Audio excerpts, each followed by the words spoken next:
નમસ્કાર મિત્રો, Gujarat natural farming science university દ્વારા ક્લાસ 1, ક્લાસ 2 અને ક્લાસ 3ની ઘણી બધી જગ્યાઓ પર જે છે એ ભરતીની જાહેરાત કરવામાં આવી છે.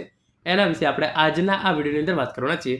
આજના આ વિડીયોની અંદર આપણે જોઈશું કે ક્લાસ 1ની કેટલી જગ્યાઓ પર ભરતી કરવામાં આવશે, ક્લાસ 2ની કેટલી જગ્યાઓ પર ભરતી કરવામાં આવશે અને ક્લાસ 3ની જે છે એ ક્લાર્ક વગેરેની જે ભરતી છે એની કેટલી જગ્યાઓ પર ભરતી કરવામાં આવશે, એનું પગાર ધોરણ શું રહેશે અને એના માટે શું શૈક્ષણિક લાયકાત જે છે એ રાખવામાં આવી છે એના વિશેની સંપૂર્ણ માહિતી આપણે આજના આ વિડીયોની અંદર જોવાના છીએ. મિત્રો, HNGU study point YouTube channel દ્વારા તમને આવી તમામ માહિતી સૌપ્રથમ અને સચોટ રીતે પૂરી પાડવામાં આવે છે. ભવિષ્યમાં પણ આવી તમામ માહિતી મેળવવા માટે ચેનલને અત્યારે સબસ્ક્રાઈબ કરી લેજો. તો હવે શરૂ કરીએ આજનો આ વિડીયો. તમે જોઈ શકો છો, Gujarat natural farming science university Halol. Gujarat natural farming science university હાલોલમાં નીચે મુજબ નિયમિત પગાર ધોરણવાળી વર્ગ 1 અને વર્ગ 2 જ્યારે વર્ગ 3ની સ્વર્ગની મંજૂર થયેલ જગ્યાઓ ટેબલ 2 મુજબ સીધી ભરતીથી ભરવાના શરૂઆતના 5 વર્ષ માટે ફિક્સ પગારથી કરાર આધારિત નિમણૂક માટે ઓનલાઈન અરજીપત્રકો મંગાવવામાં આવે છે. જે આ વેબસાઇટ આપી છે એના પર તમે 25/2/2025થી 26/3/2025 સુધી ઓનલાઈન અરજી જે છે એ કરી શકો છો. એટલે કે તમને અરજી કરવા માટે 1 મહિનાનો જે સમય છે એ આપવામાં આવેલો છે. જે આ વેબસાઇટની લિંક છે એ તમારા માટે નીચે ડિસ્ક્રિપ્શન બોક્સની અંદર આપવામાં આવેલી છે. ક્લાસ 1, ક્લાસ 2 અને ક્લાસ 3ની ભરતી જે છે એ જાહેર કરવામાં આવેલી છે. તો પહેલાં ક્લાસ 1 અને 2ની ઇન્ફોર્મેશન જોઈ લઈએ. એના પછી ક્લાસ 3ની કેટલી ભરતી છે એ આપણે જોઈ લઈએ. તમે જોઈ શકો છો, જે પહેલી જગ્યા છે એ છે ઇન્ફોર્મેશન ટેકનોલોજી નિયામક. એનો પગાર ધોરણ છે 79,800થી 2,11,500 અને એની જગ્યા છે ક્લાસ 1 અને એની કુલ જગ્યા છે એક જ જગ્યા જે છે એ આની છે. પછી મદદનીશ કુલ સચિવ પગાર છે 56,100થી 1,77,500. ક્લાસ 2ની ભરતી છે અને એની જગ્યા પણ એક જ છે. આની અંદર ઘણી બધી જગ્યાઓ છે એ ક્લાસ 3ની અંદર છે. ક્લાસ 1, 2ની તો જનરલી જગ્યાઓ ઓછી જ હોય છે. પછી તમે જોઈ શકો છો, પ્લાનિંગ ઓફિસરની ભરતી છે. પ્લાનિંગ ઓફિસર પગાર છે 67,700થી 2,08,700. ક્લાસ 2ની આ ભરતી છે અને એની પણ એક જ જગ્યા પર જે છે એ ભરતી બહાર પાડવામાં આવેલી છે. એના પછી છે હિસાબી અધિકારી 44,900થી 1,42,400. આ પણ ક્લાસ 2ની ભરતી છે અને એના પણ એક જે છે એ જગ્યા બહાર પાડવામાં આવેલી છે. પછી મદદનીશ વહીવટી અધિકારી 44,900થી 1,42,400 જે છે એ પગાર રહેશે. એની ક્લાસ 2 છે અને એના માટે પણ એક જે છે એ ભરતી બહાર પાડવામાં આવેલી છે. હવે આપણે જોઈએ આગળ જે છે એ આપવામાં આવેલી છે ક્લાસ 3 વર્ગ 3 સ્વર્ગની ભરતી માટે જગ્યાઓ દર્શાવતો પત્રક. તો આની અંદર જે છે એ ઘણી બધી જગ્યાઓ પર જે છે એ ભરતી બહાર પાડવામાં આવેલી છે. જેની અંદર પહેલાં જગ્યાનું નામ અને પગાર ધોરણ આપવામાં આવેલું છે. પછી 5 વર્ષ માટે તમને કેટલો ફિક્સ પગાર મળશે એ, પછી કેટલી જગ્યાઓ જે છે એ રહેશે એ, અને એના પછી અનામત કેટેગરી મહિલા માટે કેટલી જગ્યાઓ અનામત રાખવામાં આવેલી છે એના વિશેની માહિતી જે છે એ આપવામાં આવેલી છે. તો જે પહેલી જગ્યાએ છે ઉચ્ચ સંશોધન મદદનીશ અને ખેતી અધિકારી, એનો પગાર જે છે એ 39,900થી 1,26,600 વચ્ચે રહેશે અને પહેલાં 5 વર્ષ માટે તમને 49,600 રૂપિયા ફિક્સ પગાર આપવામાં આવશે અને એની 19 જગ્યાઓ પર જે છે એ ભરતી બહાર પાડવામાં આવેલી છે. જુનિયર ક્લાર્ક 19,900થી 62,300 જે છે એ પગાર રહેશે, પરંતુ એના 5 વર્ષ માટે 26,000 રૂપિયા ફિક્સ પગાર જે છે એ આપવામાં આવશે અને એની કેટલી જગ્યાઓ છે 21. પછી અહીંયા આગળ લખ્યું છે એ પ્રમાણે વેટરનરી અધિકારી અને સમકક્ષ, એનો પગાર જે છે એ 39,900થી 1,26,600 રહેતો હોય છે, પરંતુ 5 વર્ષ માટે તમને જે છે એ 49,600 રૂપિયા ફિક્સ પગાર આપવામાં આવશે અને એની સંખ્યા છે 1. પછી ખેતી મદદનીશની 25,500થી 81,100 રૂપિયા પગાર હોય છે, પરંતુ 5 વર્ષ માટે ફિક્સ પગાર જે છે એ 26,000 આપવામાં આવશે અને એની કુલ 13 જગ્યાઓ પર જે છે એ ભરતી બહાર પાડવામાં આવેલી છે. પછી જુનિયર ઇજનેર સિવિલની ભરતી બહાર પાડવામાં આવેલી છે. 39,900થી 1,26,600 રૂપિયા પગાર રહેતો હોય છે, પરંતુ પહેલાં 5 વર્ષ માટે 49,600 રૂપિયા ફિક્સ પગાર આપવામાં આવશે અને એની 3 ભરતી છે.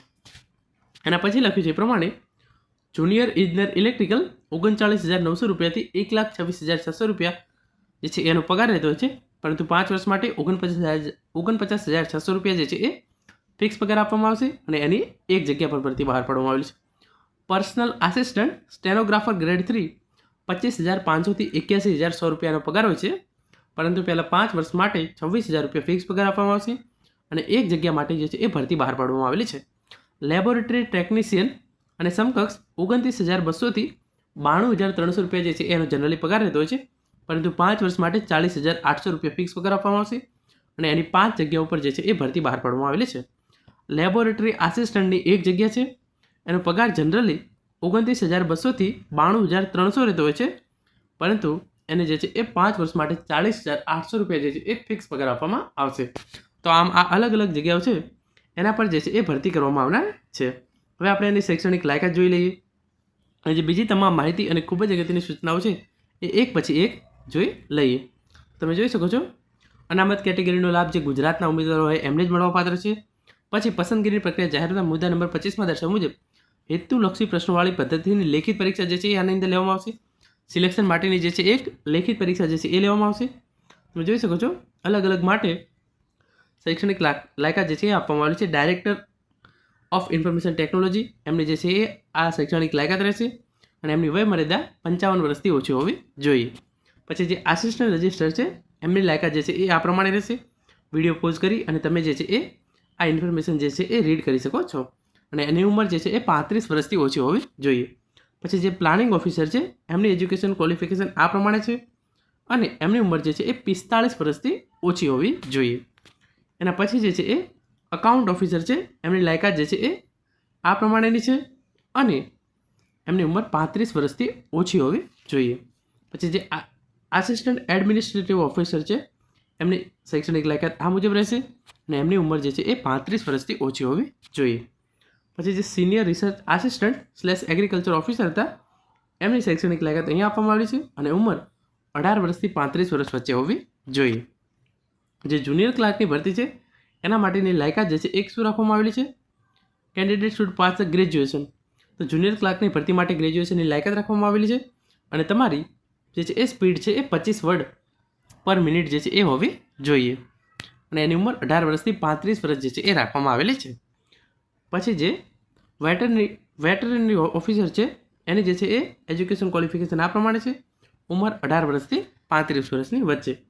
જે ફિલ્ડ આસિસ્ટન્ટ / એગ્રીકલ્ચર આસિસ્ટન્ટ છે એની ભરતી આ શૈક્ષણિક લાયકાત અહીંયા તમે રીડ કરી શકો છો, અને ઉંમર જે છે એ 18 વર્ષથી 35 વર્ષના વચ્ચે રાખવામાં આવેલી છે. જે જુનિયર એન્જિનિયર છે એની લાયકાત આ પ્રમાણે છે, અને ઉંમર 18 વર્ષથી 35 વર્ષ વચ્ચે હોવી જોઈએ. પછી જુનિયર એન્જિનિયર ઇલેક્ટ્રિકલ છે એમની શૈક્ષણિક લાયકાત જે છે એ તમે અહીંયા જોઈ શકો છો, અને ઉંમર જે છે એ 18 વર્ષથી 35 વર્ષ વચ્ચે જે છે એ નક્કી કરવામાં આવેલી છે. જે સ્ટેનોગ્રાફરની ભરતી થનાર છે ગ્રેડ 3ની અંદર એની શૈક્ષણિક લાયકાત આ મુજબ, અને ઉંમર 18 વર્ષથી 35 વર્ષ વચ્ચે હોવી જોઈએ. પછી લેબોરેટરી ટેકનિશિયન છે એની શૈક્ષણિક લાયકાત જે છે એ આ પ્રમાણે રાખવામાં આવેલી છે, અને ઉંમર જે છે એ 18 વર્ષથી 35 વર્ષ વચ્ચે હોવી જોઈએ. અને જે લાસ્ટની અંદર લેબોરેટરી આસિસ્ટન્ટની ભરતી થનાર છે એની શૈક્ષણિક લાયકાત આ પ્રમાણે, અને ઉંમર 18 વર્ષથી 35 વર્ષ વચ્ચે રાખવામાં આવેલી છે. પછી નીચે જોઈએ આપણે જગ્યા અને સમય વયમર્યાદાની અંદર જે છે એ થોડો ઘણો ઘટાડો જે છે એ થઈ શકે છે. શૈક્ષણિક લાયકાત તમારી જોડે કમ્પલસરી હોવી જોઈએ, એના વગર તમે જે છે એ અરજી કરી શકશો નહીં. પછી લખ્યું છે એ પ્રમાણે છેલ્લી તારીખ સુધીમાં તમારે અરજી જે છે એ કરી દેવાની છે, અને CCCની જે પરીક્ષા જે છે એ પાસ કરેલી તમારા તમામ માટે ફરજિયાત રાખવામાં આવેલ છે, જે પણ ઉમેદવારો અરજી કરવા માગતા હોય તે. અને આના માટે કેટલી ફી ભરવાની છે એના વિશેની માહિતી આપણે પછી જોઈશું, પરંતુ જે તમે ફી ભરો છો એ તમને કોઈ પણ સંજોગોમાં પાછી મળશે નહીં. એટલે કે એકવાર તમે ફી ભરી દીધી એના પછી તમને જે છે એ ફી પાછી આપવામાં આવશે નહીં. આ તમામ ઇન્ફોર્મેશન આપવામાં આવેલી છે કે તમે ઓનલાઈન અરજી જે છે એ કઈ રીતે કરી શકો છો. આપણે ડાયરેક્ટ જતા રહીએ ત્યાં.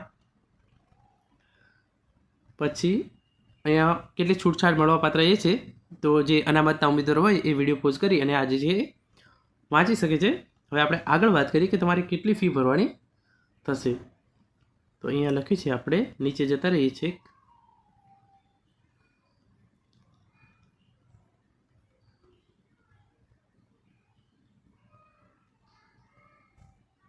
હમ 28 નંબરના મુદ્દાની અંદર ઇન્ફોર્મેશન આપવામાં આવેલી છે એ પ્રમાણે પરીક્ષા ફી જનરલ કેટેગરીના પુરુષ અને મહિલા ઉમેદવારો માટે 1000 રૂપિયા fee plus bank transaction charges.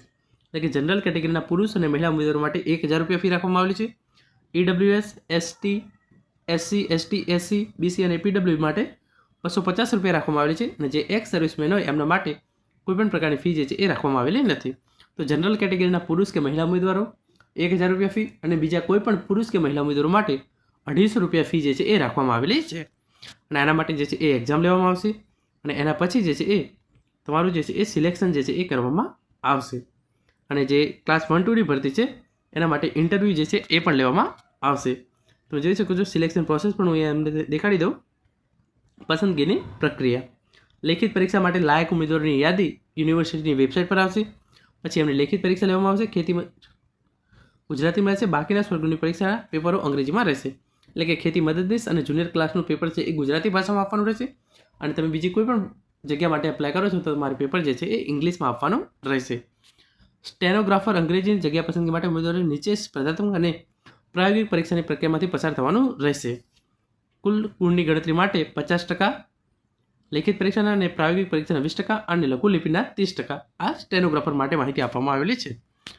જે તમારી લેખિત કસોટી લેવામાં આવશે એની અંદર તમને 100 ગુણ હશે અને 90 મિનિટનો ટાઈમ જે છે એ આપવામાં આવશે. સામાન્ય જ્ઞાન, કમ્પ્યુટરના પાયાની જાણકારી વગેરે જે છે એ પ્રશ્નો પર તમને પ્રશ્નો પૂછવામાં આવી શકે છે. તો આ રીતે તમે જે છે એ આના માટે અરજી કરી શકો છો. અરજી કરવાની છેલ્લી તારીખ કઈ છે એ પણ હું તમને અહીંયા ફરીથી એકવાર કહી દઉં. આપણે તમામ ઇન્ફોર્મેશન તો જોઈ લીધી છે, પરંતુ કહી દઉં તમને અરજી કરવાની છેલ્લી તારીખ 26/3/2025 છે. અને ક્લાસ 1, ક્લાસ 2 અને ક્લાસ 3 માટે જે છે એ Gujarat natural farming science university દ્વારા ભરતીની જાહેરાત કરી દેવામાં આવી છે. તો લાયકાત ધરાવતા તમામ ઉમેદવારોએ ચોક્કસ અપ્લાય કરવું જોઈએ. Thank you so much for watching.